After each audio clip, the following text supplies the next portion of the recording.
Hi friends, welcome back to what you missed. मैं आपको 100% convince कर दूंगा कि स्ट्रेंजर थिंग्स अभी खत्म नहीं हुआ है। दफर ब्रदर्स खुद रिकॉर्ड पर जाकर कह चुके हैं कि उन्होंने मल्टीपल एंडिंग्स शूट नहीं किए, कोई सीक्रेट अल्टरनेट एंडिंग नहीं, कोई बैकअप फिनाले नहीं।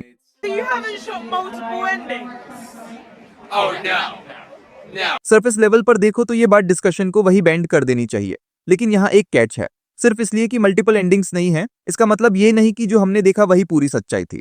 बहुत से लोग स्ट्रेंजर थिंग्स के फिनाले के बाद थोड़ा अजीब फील कर रहे थे, ना गुस्सा ना शॉक, बस एक अनसेटल्ड फीलिंग, जैसे कुछ चीज प्रॉपरली लाइनअप नहीं हुई। तो ये है प्रेमिस। अगर जो फिनाले हमने देखा वो रियल एंडिंग ही ना हो, अगर वो स्टोरी के अंदर ही बनाई हुई एक कंस्ट्रक्टेड एंडिंग हो। सबसे पहले एक विजुअल इनकंसिस्टेंसी दिखती है जो इस पूरे स्पाइरल को स्टार्ट करती है।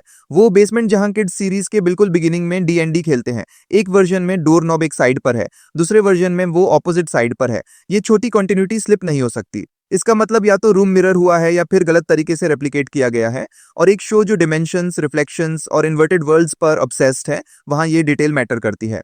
फिर आता है पजल इवेंट। स्ट्रेंजर थिंग्स ने एक पजल एक्सपीरियंस रोल आउट किया जहां हर एपिसोड एक नया पीस अनलॉक करता था। रिसेंटली एक नया पजल आया। इस सब को जोड़ने वाला वर्ड है ग्रेजुएशन, और ग्रेजुएशन इमेज में एग्जैक्टली 12 लोग सनग्लासेस पहने हुए हैं। 12 वही नंबर जितने लोग वेकना ने लिए थे। यही पॉइंट है जहां ये कोइंसिडेंस रहना बैंड करता है और एक बड़ा क्वेश्चन पूछना शुरू करता है। अगर ये सिर्फ प्रोडक्शन मिस्टेक नहीं है तो फिर जो हम देख रहे हैं उसे शेप कौन कर रहा है। और सबसे इंपॉर्टेंट, ये फिनाले एक ऐसी रियलिटी क्यों फील होती है जो थोड़ी सी ऑफ लगती है। यहीं से रियल थ्योरी स्टार्ट होती है। अगर एंडिंग पूरी तरह रियल नहीं है तो नेक्स्ट क्वेश्चन ऑब्वियस है, कौन रिस्पॉन्सिबल है। स्टोरी के अंदर ही दो पॉसिबिलिटीज रखी गई हैं। पहली विल है।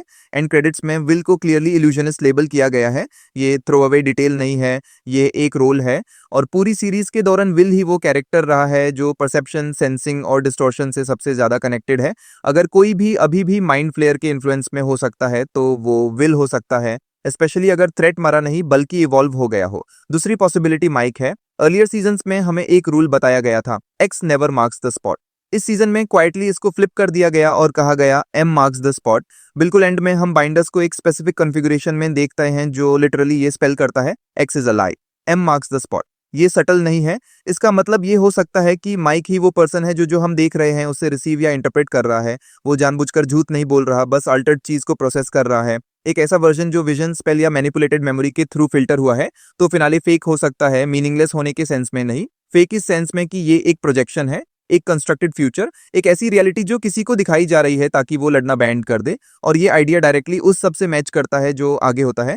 यहीं पर ये थ्योरी सिर्फ शो के अंदर रहना बैंड करती है और रियल वर्ल्ड में ब्लीड करने लगती है। नेटफ्लिक्स ने फिनाले ड्रॉप करके सिंपली वॉक अवे नहीं किया। उन्होंने वियर्ड पोस्ट डालते रहे, क्रिप्टिक पोस्ट, ऐसे पोस्ट जो तब तक सेंस नहीं बनाते जब तक आप पैटर्न्स ढूंढना स्टार्ट ना करो। सबसे बड़ा रेड फ्लैग है स्क्वॉक रेडियो स्टेशन। उन्होंने सिर्फ रेफरेंस नहीं दिया, उन्होंने यूज किया।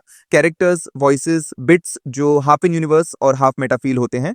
होस्ट के नाम भी रैंडम नहीं है, मिंडी फ्लेयर, वैंस गुडमैन, ये नेम सटल बिल्कुल नहीं है, माइंड फ्लेयर, वेकना, सिर्फ ये ही काफी है रुककर सोचने के लिए। फिर वो ट्रेलर आता है जो बिना किसी कॉन्टेक्स्ट के ड्रॉप किया गया।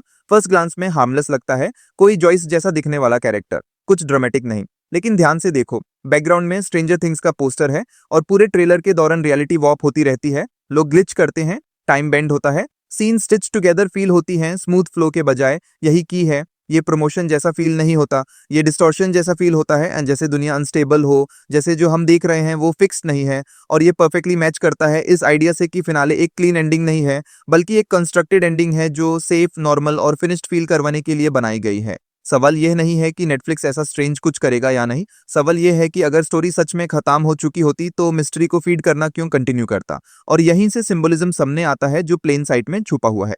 यहीं से थ्योराइजिंग और डीप हो जाती है। लेकिन सब कुछ वहीं से आता है जो शो स्क्रीन पर दिखाता है। एक गेम रेफरेंस आता है, ghosts and dragons.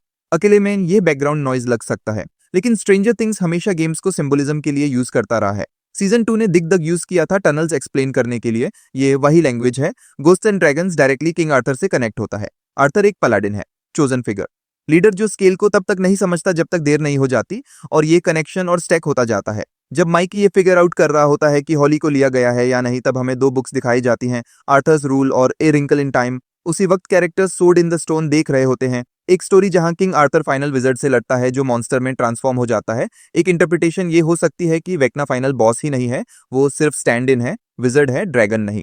Real threat कुछ और है, कुछ ज्यादा पुराना, कुछ ज्यादा बड़ा, एक एंशिएंट रेड ड्रैगन जो इनविजिबल हो सकता है, इल्यूजन्स क्रिएट कर सकता है और माइंड्स को इजीली कंट्रोल कर सकता है। वो ड्रैगन ग्लोविंग रेड स्केल्स छोड़ता है, ऐसे स्केल्स जो साइकिक पावर के कंडुइट्स की तरह काम करते हैं। अब ए रिंकल इन टाइम को वापस क्लियर करो। वो स्टोरी दुनिया को डिस्ट्रॉय करने के बारे में नहीं है, वो रियलिटी को इतना वॉर्प करने के बारे में है कि लोग रेजिस्ट करना ही छोड़ देते हैं। उन्हें लगता है सब परफेक्ट है, वो कंफर्म कर लेते हैं। ये डायरेक्टली अपसाइड डाउन के स्पाइरल सिंबल से कनेक्ट होता है, एक सिंबल जो कभी एक्सप्लेन नहीं होता। डंजन्स एंड ड्रैगन्स लोर में एक गॉड है जो केओस, मैनिपुलेशन, कोल्ड और डार्क स्पाइरल से जुदा होता है। एक गॉड जो फोर्स से कॉन्कर नहीं करता, वो डिस्टोर्शन से जीतता है। इस पॉइंट पर आइडिया क्लियर हो जाता है। अगर फिनाले वॉर का एंड नहीं बल्कि वो इल्यूजन हो जो कैरेक्टर्स को ये बिलीव करवा दे कि सब खत्म हो चुका है, अब सब कुछ लाइन अप होने लगता है। कोर आइडिया सिंपल है, वेक्ना अब सिर्फ फिजिकली अटैक नहीं कर रहा, वो एक फ्यूचर दिखा रहा है, एक ऐसी रियलिटी जहां लोग लड़ना बेंड कर देते हैं क्योंकि उन्हें लगता है वो ऑलरेडी जीत चुके हैं। इस थ्योरी में या तो माइक या फिर विल को फ्यूचर का विजन दिखाया जा रहा है, एक फ्यूचर जहां सब कंफर्म कर चुके हैं, उन्होंने अपने रोल्स एक्सेप्ट कर लिए हैं, वो कंटेंट है, कंफर्टेबल है, कोई अर्जेंसी नहीं, कोई रिबेलियन नहीं। देखो इस फ्यूचर में क्या नहीं बदलता, एक ही चीज कंसिस्टेंटली दिखाई देती है, रेड ड्रैगन की पेंटिंग। बाकी सब इवॉल्व होता है, लोग आगे बढ़ जाते हैं, लाइव सेटल हो जाती हैं, लेकिन वो सिंबल बिल्कुल समय रहता है। यहीं से ट्रूमन शो के पैरेलल्स आते हैं। ट्रूमन एक मैन्युफैक्चर्ड रियलिटी में जी रहा होता है बिना जाने। छोटी इनकंसिस्टेंसीज अपीयर होने लगती हैं, एड्स कॉन्वर्सेशंस में ब्लीड करते हैं, लोग बिहेवियर्स रिपीट करते हैं, चीजें थोड़ी ऑफ लगती हैं लेकिन कभी इतनी ऑब्वियस नहीं होती कि पैनिक हो।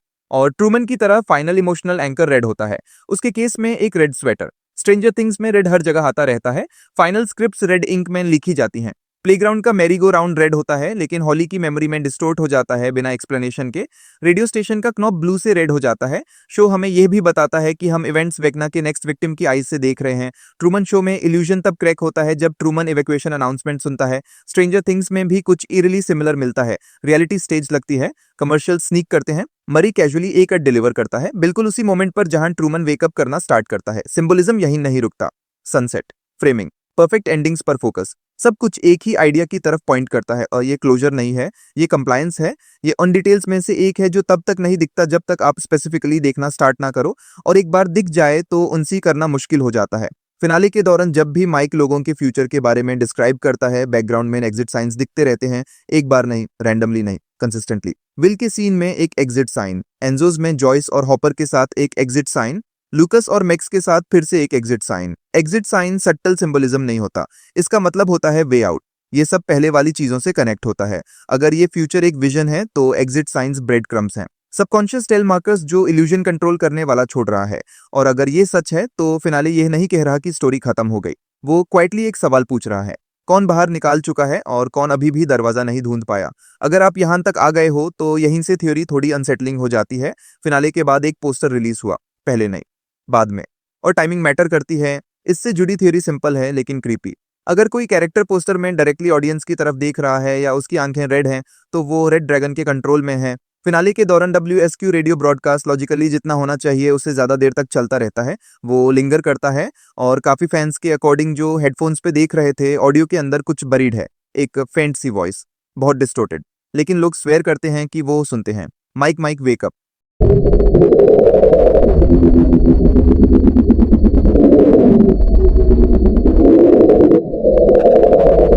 फिर आता है हॉपर का सीन जिसके बारे में लोग बात करना बेंड नहीं कर पा रहे।